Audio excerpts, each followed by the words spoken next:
el peronismo y se hicieron grandes conquistas sociales y la educación, la tecnología, la ciencia al servicio del pueblo con cero de deuda externa, ¿sí?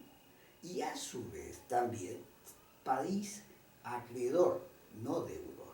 Hasta el día de hoy Europa nos debe cuando ellos quedaron hechos pedazos y se enfrentaron y llegó al extremo de matarse entre ellos y perder todos los valores occidentales y cristianos.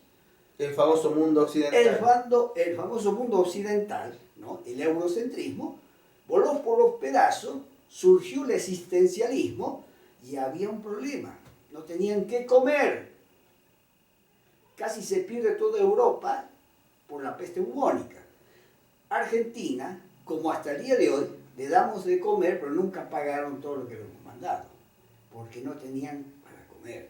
Pero nosotros sí teníamos para comer y habíamos desarrollado la industria liviana, estábamos desarrollando la industria pesada y estábamos por tener el agua pesada para hacer la bomba atómica, que parecía que ahí, ay, todos azorados decían, ¿qué le pasa al nazi fascista? Porque esa es la categoría que le hacían los Gino Germani, que todavía tiene un instituto, no sé para qué carajo tiene, pero hay un tema.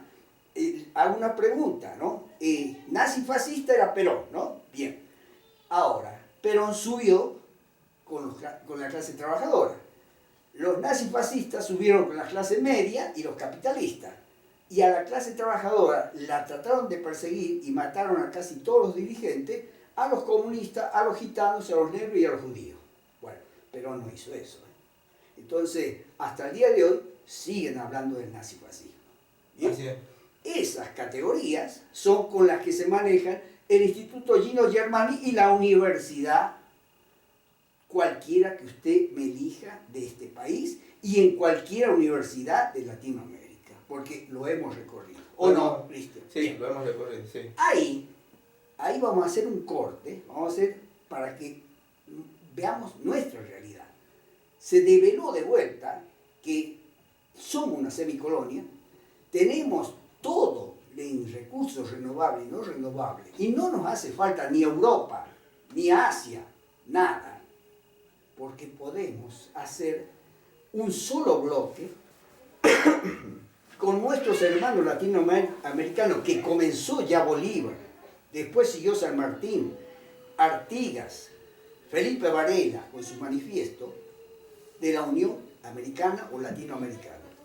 Bien, los europeos hicieron la eurozona, han creado la Comunidad Europea y a su vez han creado el euro, pero no porque ellos se amen, sino los unió el espanto, es lo más triste.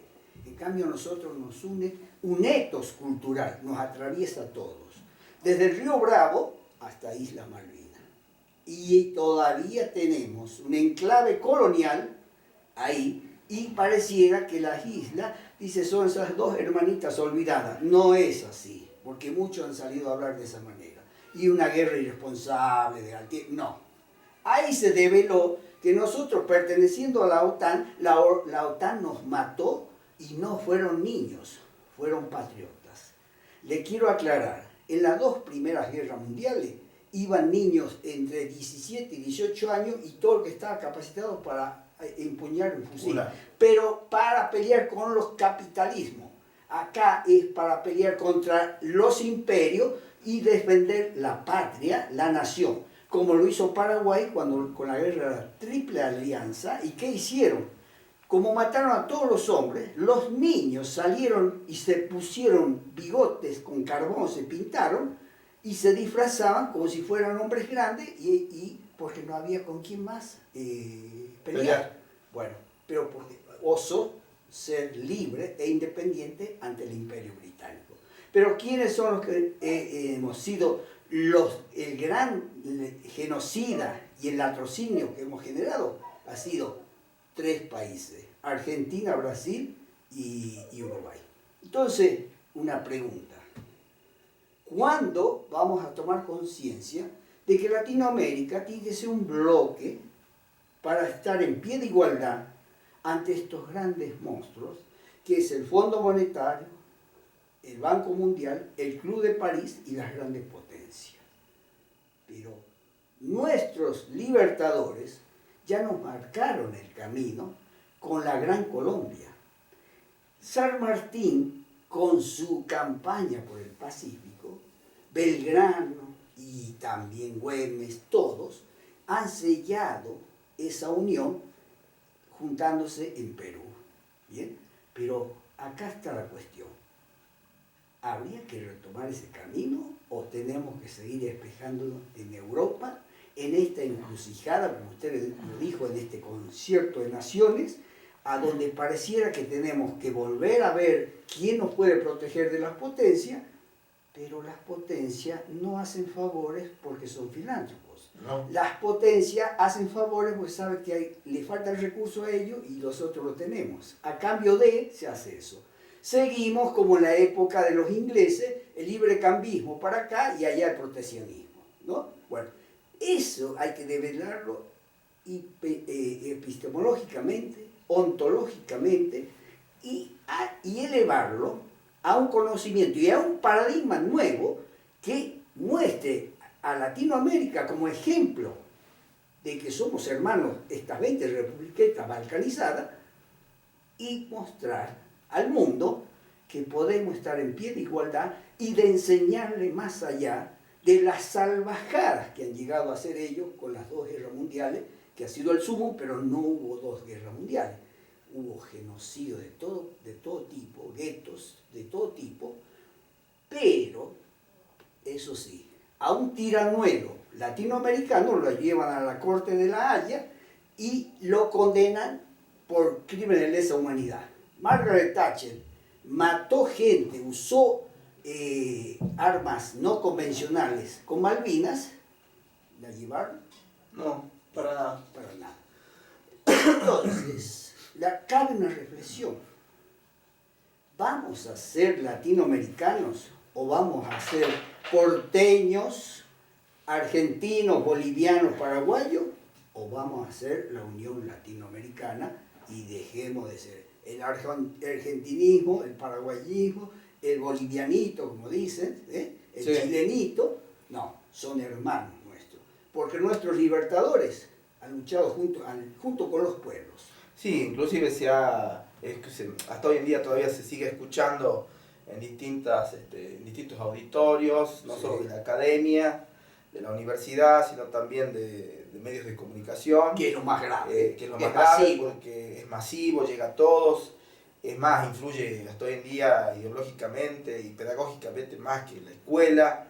Por eso es irresponsable escuchar expresiones que lo único que hacen es seguir balcanizando, seguir dividiendo esta posibilidad, lo pongamos así, algunas veces más real, otras menos real, dependiendo de las circunstancias y la coyuntura histórica, claro, de encontrarnos juntos como un bloque histórico. Ahora, en ese marco de una geopolítica estratégica, recuerdo muy bien en varios libros de un pensador también bastante comprometido con la realidad nacional latinoamericana, como es Norberto Galazo, y en una entrevista que le hacen a él inclusive, de mucho material audiovisual, desde su centro de estudios, planteaba esto, ¿no? El centro de estudio Felipe Varela. Felipe Varela, nada más y nada menos que Felipe Varela, ¿no? Y nosotros que estamos tan acostumbrados, por ejemplo, lo veo muy común en las instituciones de enseñanza, encontrar en los pasillos cuadros de Mamerto Esquiú, pero no de Felipe Varela, ¿no?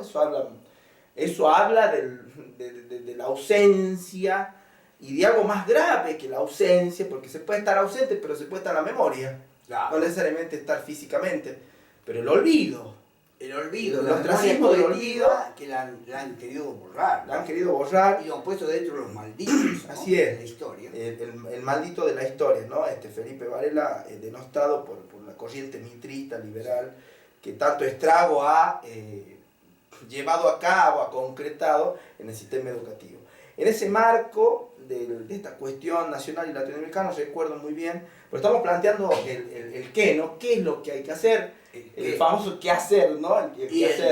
¿Qué hacer frente a esta situación de encrucijada, ¿no? Y para qué también. El para qué, y ahí quería hacer poner a colación esto, ¿no? Sí. Porque usted, profe, marcó ahí como en el marco de esta disputa de poder, de esta disputa hegemónica de bloques geopolíticos a nivel internacional, Sí. Y hay que tener en cuenta el desarrollo histórico, y bien usted marcaba de un país semicolonial, un país que, al igual que la mayoría de los países hermanos de Latinoamérica, ha tenido también el fenómeno este de la emergencia, del surgimiento de los movimientos nacionales de carácter a nivel electoral y político frentista, a nivel de sociología política policlasista. Ahí está. Y Sí, en ese marco de una constitución mixta de estos movimientos nacionales, aparece, creo, la pregunta clave y que nos lleva a reflexionar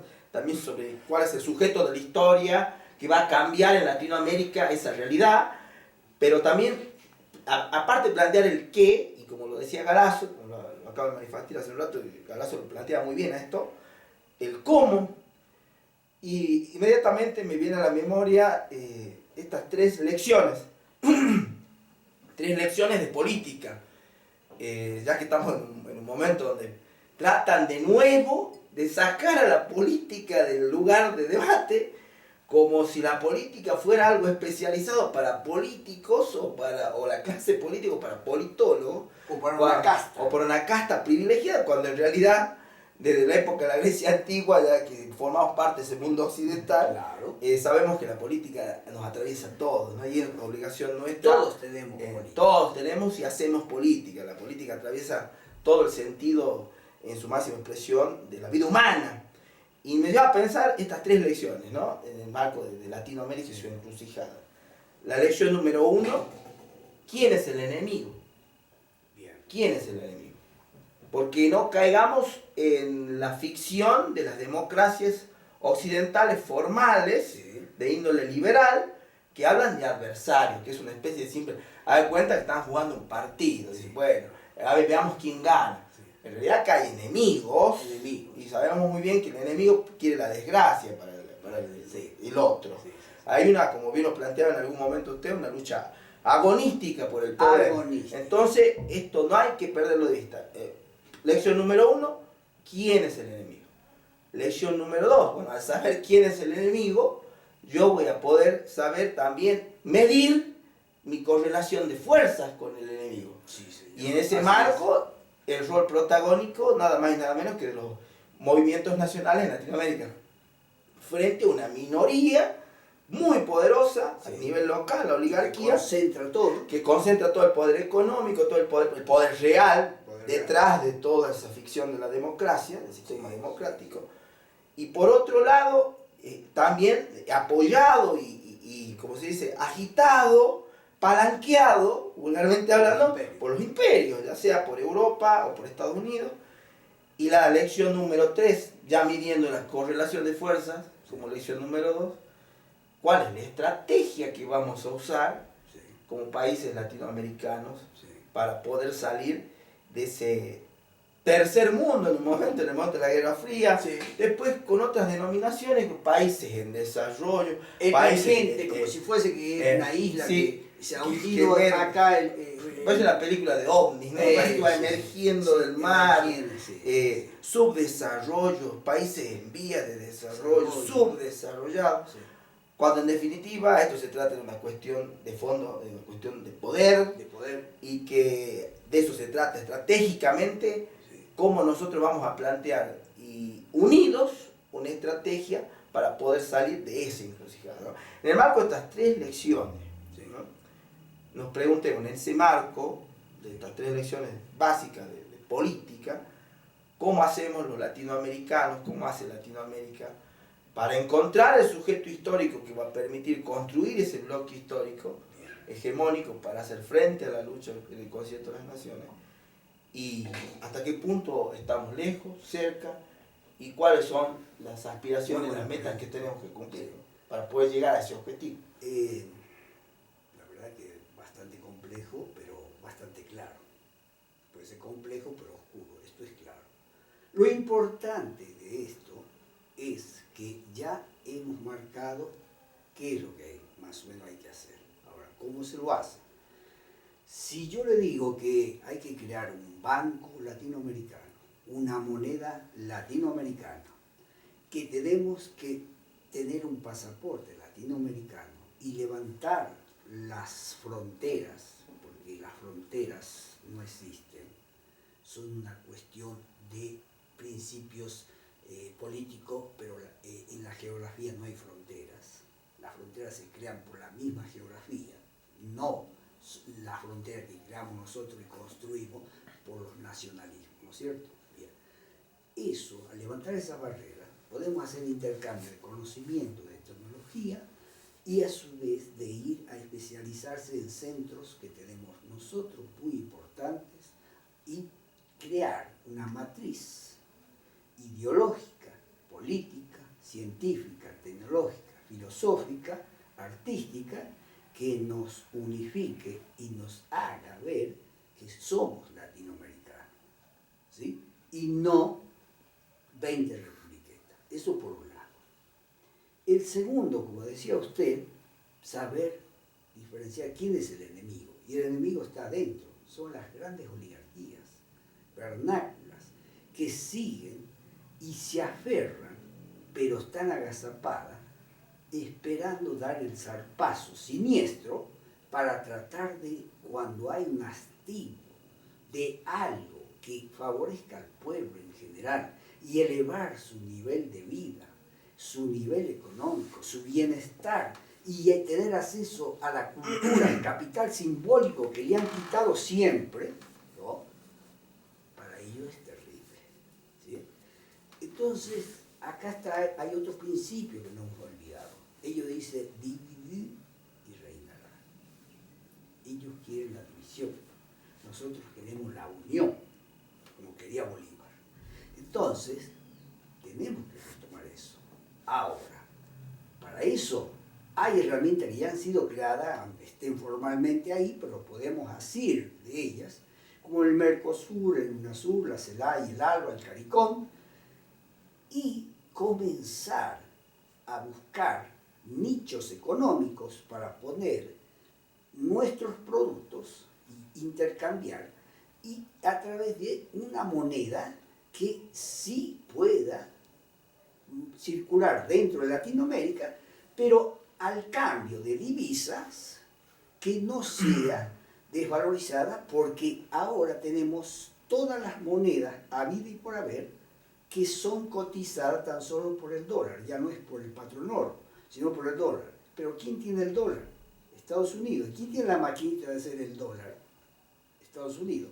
Entonces ellos pueden tener la gran capacidad de crear inflación, deflación y también... Estanflación también. Y claro, y también prestar dinero a aquellos que quieren desarrollarse, entre comillas, para que crearle más su desarrollo y dependencia. Bueno, eso tenemos que cortar. Y ahí hay que hacer el corte, es epistemológico, hay que hacer un hiato ontológico. ¿Por qué? Porque hay que mostrar un nuevo paradigma. Porque si seguimos repitiendo el paradigma de Europa o la receta que nos traen, seguimos con el mismo paradigma del eurocentrismo. Y nosotros somos latinoamericanos. De hecho, ahí me gustaría un poco también para no salir de lo conceptual. En realidad esto tiene una carga conceptual muy rica en el análisis. Creo que es fundamental, clave lo que está manifestando profesor, volver sobre nuestros pasos, volver hacia nuestro ethos cultural, que al parecer, lo pongamos así, porque nada está perdido, no está perdido quien lucha, han intentado arrebatarnos. Correcto. Nos han intentado arrebatar el ethos cultural de miles de formas. En su momento con la colonia, luego con la semicolonia, utilizándola una cultura satélite en base a las creencias religiosas, de miles de formas, con la fuerza física, el exterminio, el sufrimiento, la tortura, los golpes de Estado, tanto directos como los golpes suaves, mediáticos, institucionales. De miles de formas Latinoamérica ha intentado, la han intentado boicotear hasta hoy en día. Podemos analizar desde en su momento el gobierno de Dilma, el gobierno de Lula en Brasil, lo que le pasó a Lugo, lo que pasó en Bolivia con Evo, los distintos golpes que ha sufrido Chávez, por supuesto, salió indemne por lo menos, y cuántas veces intentó matar a Fidel Castro, y los bloqueos que siguen actualmente, los bloqueos económicos, inhumanos de ese mundo humano occidental y cristiano, un bloqueo de más de 60 años, por favor, ¿de qué me están hablando? Sí, en ese marco, ¿no? de esto, ¿no? Recordar, porque ustedes sabrán, creo muchos que nos siguen, hemos tenido la oportunidad de ir a distintos países de la hermana Latinoamérica, de la mismísima Europa, ¿no? Y nada más y nada menos que la Universidad de Salamanca en España, que fue cuna formadora también de un gran intelectual y un gran padre de la patria, no solo nacional, sino latinoamericana, como fue Manuel Belgrano, uno de los mejores próceres junto con San Martín y otros hermanos de Latinoamérica como Bolívar, Sucre, O'Higgins, que hemos tenido la posibilidad de leerlos, de estudiarlos, y de hoy de seguir ese camino bajo otras vías. Manuela Sáenz. Y mujeres, ¿no? Mujeres que en su momento todos peleaban, ¿eh? Exactamente. No es la pelea del caudillo solo, ¿no? Sí. Iba el pueblo. No es algo genérico, es genérico, de género, claro. Sino esto es una cuestión en ese momento, todos, como lo manifestamos en la conferencia en la Ciudad de México, sí. Las mujeres, el rol protagónico de la mujer, protagónico, ¿no? Que por distinto, no secundario. No es formal, no es secundario, sí. Ni de acompañamiento, protagónico. Y claro, porque si no hubiera sido por ellas, muchas cosas de los libertadores, no, y la figura de Bolívar, de San Martín, no hubieran sido posibles, y aún así, ¿no? Con mucho dolor, fracasamos en ese proyecto original, sí. Por el proceso de balcanización al que sí. Europa, a través de la influencia de Inglaterra y sobre todo de la economía, siempre manejándonos la economía, ¿no? Metiendo muy bien la cuña, ¿no? Nos han dividido. Ahora, en ese marco de esa conferencia que dimos en Salamanca, osamos, sí. Pongamos así, muy importante. Osamos, nos tomamos el atrevimiento de frente a los cuadros intelectuales de la Universidad de Salamanca, manifestar nuestro proceso histórico en Latinoamérica y de resumir las distintas expresiones que tuvimos en su momento, que eso está por los distintos medios, sí, está sí, la conferencia, y está escrita. Está escrita, pública. Manifestar que nosotros, y ahí dejo el camino libre para que usted lo enriquezca el análisis, manifestar que nosotros siempre tuvimos libertadores, no conquistadores, en la cuna de la formación de los intelectuales que luego pusieron la pesada losa, la pesada lápida de, por un lado, el manejo de la conciencia en base desde criterios religiosos, pasado por medios de comunicación, hasta la fuerza física y la tortura directa a los pueblos latinoamericanos. Sí. A este lugar de los cenáculos académicos que enriquecían con la venia académica todo el exterminio y la atrocidad humana que estaban cometiendo